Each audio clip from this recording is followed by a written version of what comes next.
All right, class. I'm quickly going to start going through this homework problem, this finals problem that I have for you. It is going to be listed as finals part one. I'm going to go through questions one and two. There are questions three, four, and five, which you are going to be responsible for completing. These questions, as you can see, they go along with chapter five, slide number 9. So it's best that you have that open and available for you to look at quickly. On the left hand side of chapter 9 is your selling process. On the right hand side is the purchasing process uh, for the inventory journal entries that we're going to be working with here uh, for this part one of your final exam. Now, chapter 5 final exam questions are listed here. There's 5 again questions that I am going to go through and do questions 1 and 2 for you. I'm going to quickly run through them, and then what's going to happen is as we go through them, I am going to turn around and let you guys complete 3 and 4. The biggest thing that I need you guys to pay attention to is pay attention to detail. This assignment, part of your final exam, is going to be graded, and it's going to be expected that you guys complete journal entries in proper form. That means debits to the left, credits to the right. Your numbers are indented, they're not all in one line. You can make sure that your debits are on top. You need to follow all your journal entry rules. There's an important thing here when I want you guys to write your journal entries in correct manner. Most of you guys have, some of you guys have got it down pat now. But there are still other ones of you guys that are not writing journal entries the correct way. You have not ever asked me for help because as I go through some of your exams and I see you guys not writing journal entries correct, I go back and my email and see how many times I've heard from each and every single one of you. I also go back into Vanco Hall when I'm doing some grading to see how many times you guys have logged on to look at the videos about those things and how the activity on these things go. So please make sure that you're giving your all. This wasn't an easy semester for anybody by any means, but let's not make it harder than it had to be. So let's be real with each other and get this done. Chapter 5, it's going to be finals part 1. If I'm going to put it under chapter 5, you'll be able to see it because it'll be highlighted. A couple things I want you to know. Keep in mind, pay attention to detail, listen to directions, and do what I ask you to do with these problems. Number 1, I don't care how you go ahead and submit it as far as where you write it. If you do what I've done here that you'll see, or if you write it on a piece of paper, but I would like all the exams and parts of your finals to be submitted via Vanco. They are set up to accept submissions. I would appreciate that you do submit them. I will not be taking anything via email. So if you have to submit 15 documents or pictures of the problem to get it submitted, then do so. Okay? There's ways to do it. If you open up the Word document and edit it, allow for editing, you guys can write right on the document. You can see that I went ahead and I went to an Excel spreadsheet and did the journal entries on Excel, cut and I pasted the picture over to my Word document. So that this way, it's all neat, organized, and readable. There's nothing that you're not, my handwriting is pretty good to read, but I saved the time and I did it on Excel so that everybody should be able to read this. And it kept all the spacing together. If you guys attempt to do these journal entries in the Word document, some of you guys don't realize that when you're spacing things out, it's going to mess it all up.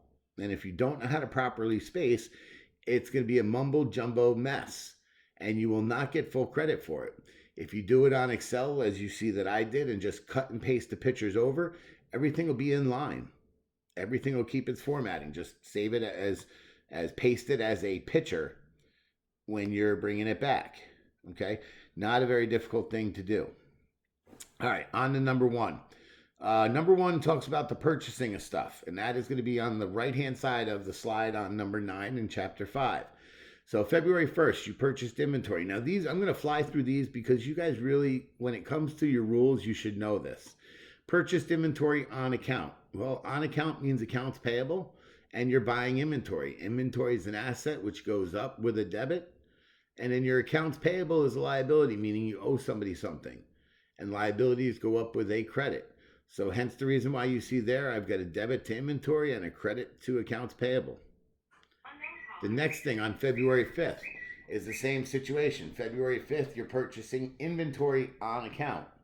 So there's nothing crazy there. There's nothing crazy there. It's the same situation as what you just got done doing on the 1st. So you're going to have inventory debit for $2,000 and accounts payable credit because you owe somebody money. February 7th, this is a new one for you, so please pay attention to this one. And again, you guys have the luxury of stopping and pausing this video, so as fast as I move, you guys can stop and rewind and do so, so please make sure you do that. February 7th, returned $1,000 of damaged inventory on February 1st. So here we're returning something to the company we bought it. Doesn't matter why. The keys here is that when you return something in real life, if you return something in real life, do you owe the people the money for what you returned? And the answer is no. When you go ahead and buy something at Macy's and you take it back to Macy's, they put the money back on your credit card or they give you cash back depending on how you paid for it. Doesn't matter what happens, is the same type of scenario. So in this case, on February 7th, we're returning $1,000 of damaged inventory to Middleman. That means our inventory number one is going to go down, and the account payable, or the money that we owe people, is also going to go down. Now, these are just simply following your rules of ADE and LSR. If you've got a liability going down, that goes down with a debit. And if you've got an asset account going down, that goes down with a credit. Hence the reason why we have accounts payable debited and inventory credited. Now, it's very important. The other part of this is for you to pay attention to how much somebody owes you at the end of this. Now, if you originally purchased $7,000 and you just returned $1,000, that means you only owe them $6,000. So keep that in the back of your mind. And the reason I say that is because if you look at February 15th, here's where we're going to pay that company, Middleman. Now, Middleman, again, we purchased $7,000 worth of stuff on the 1st. On the 7th, we returned $1,000. So do we still owe them $7,000 or do we owe them something different? And you should be saying to yourself, well, I only owe them $6,000 now, which is correct. So you're going to pay them. So your cash is going to go down. And the other thing that's going to go down, because you no longer owe them the money because you're paying them it, is your accounts payable. You're paying your accounts payable and you're paying it with cash. So accounts payable is going down, cash is going down also. Okay? The 20th, the 1st, and the 10th are all about the same type of situation. So you can go ahead and just follow through there with those and see what I did for that very reason. So if that's what you're planning on doing, go on ahead and put me on pause for a minute, because I'm going to go ahead and go with number 2, which is the journal entries for number 2. So pause me there as I continue with journal entries number 2. Okay, or for question number 2. All right, so the next part is going to be the question number 2, which talks about, as you can see here, it talks about selling stuff. And that's going to be the left-hand side of that document. So that's what we're going to pay attention to when we're talking about the selling portion. You're going to be using the left-hand side of slide number 9 in chapter 5. And I'm going to go through about half of these, and then I'm going to let you guys move on with it, because once I've done a few, you guys should be able to follow along with the slides. Okay. October 1st, it says you sold inventory of $3,000, and the cost of that was $1,300. Now, the reason they give you a cost one is because you actually are going to have to do 2 journal entries when it comes to selling stuff. The first entry is to actually go ahead and record the actual sale of the inventory. The second entry is to remove the inventory from the books. Now, the best way for me to explain to you why you do that is for those of you that go Black Friday shopping. If you have a sale that only has 5 items, you can only get 5 of the Black Friday item. And go ahead. If you only got 5 of them, how do you know when those 5 are up? And if you don't take it out of inventory every time you sell one, you're going to have 5 sales and you're going to have 5 more people online thinking that they can get one when they can't. So every time they make a sale, they take one out of inventory, and that's what's going to be happening here. All right, so it's very, very important to do so. So the first one, October 1st, you sold inventory on account. So that means you have sales and it's on account, which means anything that sold on account means accounts receivable. And again, the same rules apply that you guys learned the first week or so apply now. Accounts receivable is an asset, it goes up with a debit. Sales is a revenue account, which goes up with a credit. So if you take a look at what I've shown you on your slide here that I've done for you, you'll see that accounts receivable is debited, it's on the left, and sales is credited, and that's on the right. The difference between a selling entry and a purchasing entry is the next journal entry that we have here. In a purchase entry, we don't have to take it out of inventory because we're putting it into inventory. But when we're selling it, we have to make sure that we take things out of inventory. So when you sell something, that means inventory is going to go down. And then the new account that we learned when we started the multi-step income statement is called our cost of goods sold account. Keep in mind that cost of goods sold is an expense account, and it is one of the few expense accounts that is an expense, but does not have the word expense in its name. Same rules apply though. Expense accounts go up with a debit and they go down with a credit. So what you see here is you're going to debit cost of goods sold, which is $1,300, and you are going to credit your inventory because inventory is going to go down by $1,300. Okay. Now, why are the numbers different? Well, the reason is because obviously you're in business to make money.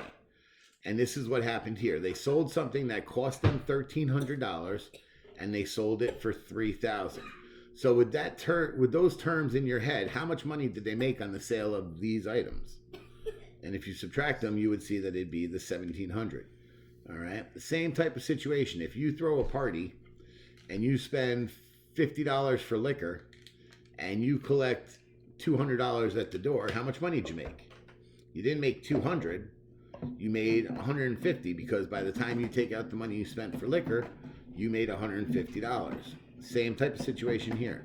So again, I try to tell you guys to relate this as much as you can to things in your real life, and the sooner that you do that, the better off you'll be, because you'll actually relate it and understand it quicker.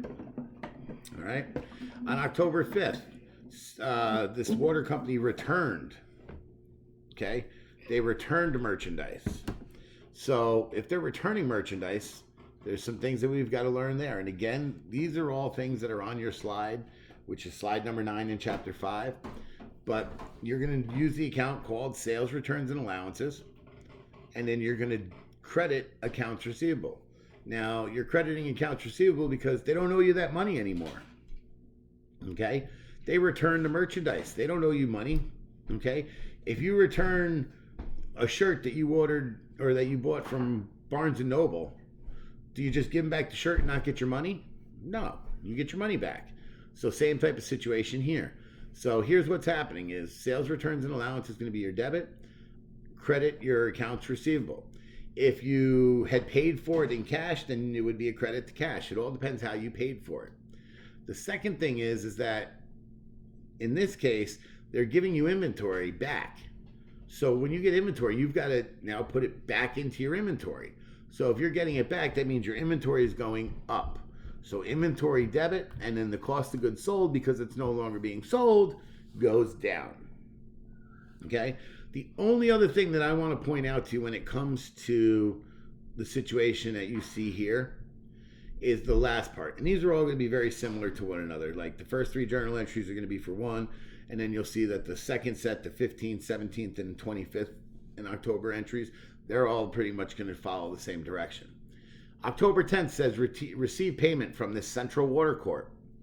Well, you received payment, which means your cash is going up and the amount of money that somebody owes you is going down. Now, please keep in mind, accounts receivable is when somebody owes you. Accounts payable is when you owe them. So in this case, accounts receivable is going to go down. Accounts receivable is an asset, and it goes down with a credit. Your cash is going up with a debit. Now, the big thing here is you have to say to yourself, well, how much money do they actually owe me? Originally, they owed me $3,000 from the first, and then they returned merchandise of $500. So if you purchased $3,000 and you returned $500, That means that they only owe you $2,500. Hence the reason for the journal entry on October 10th that says $2,500 and $2,500. Now, with that being said, I'm going to stop for a minute and just give you guys a quick talking to, because I'm not going to finish the next three. It's exactly the same way as the other ones would be. Keys that I'm looking for on the part one of your final exam. This part one, the keys that I'm looking for are journal entries to be written properly. 2, make sure that you understand what's happening here. Okay, by now this is reinforcing some things that you should know. You should know your AD and your LSR rules. If your accounts receivable goes up, that goes up with a debit. If you're spending cash and you pay somebody with cash, that means that's going down. The cash goes down with a credit. These are all things that you should know by now. So the main thing that I want to get out of this is threefold. 1, you listen to directions. 2, you set up your journal entries properly. And 3, you pay attention to detail. All 3 of those things are going to be taken into account when you're doing these. Okay? So please make sure that you take this very seriously. This is not something that I'm expecting or want you guys to take lightly. This is part of your final exam, and I expect you guys to act like it. All right? So please do the best you can. If you have any questions, which I don't think that you should, go ahead and please email me. Again, this is part one of your final exam. You will have till Thursday to get this back to me. And when I say Thursday, I'm meaning Thursday by noon, 12 p.m. Eastern Standard Time. That will give you all of the rest of tonight, all day Wednesday, and half of the morning of Friday on Thursday. So you have till Thursday at 12 o'clock noon.